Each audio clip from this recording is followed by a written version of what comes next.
Ndagusuhuje nkwifurije kugira ibihe byiza wowe ukurikira Urumuri Media. Niba uri mushya nawe ukagukanda subscribe kugira ngo amakuru ndetse n'ibiganiro tubagezaho bitazajya bigucika. Uyu munsi reka twerekeze mu karere ka Muhanga aho urwego rw'igihugu rw'ubugenzacyaha rwataye muri yombi umusore ukekwaho kwica mugenzi we bapfuye ibiceri 300.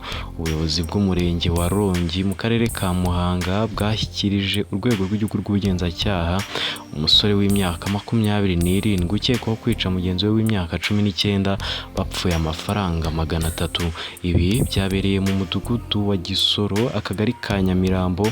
Amakuru yatangajwe n'ubuyobozi bw'umurenge avuga ko aba basore bari kunywera inzoga hamwe, maze umwe abura ibiceri 200 byo kwishyura, aza kugurizwa na nyina w'uwahise yitaba Imana amafaranga 500.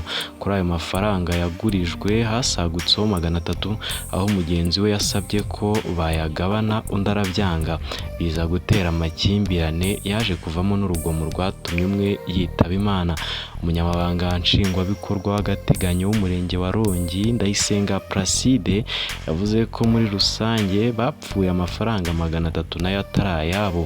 Umwe yashatse kugurira undi icupa asanga ari kuburaho 200, ahitamo kuguza mama w'umwe wapfuye nawe amuha 500.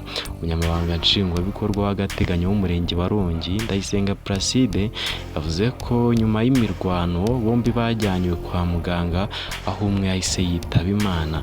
Uregwa amaze kumenya ko mugenzi we yapfuye yagerageje gutoroka, ariko aza gufatirwa hafi n'urwego rw'ubugenzacyaha.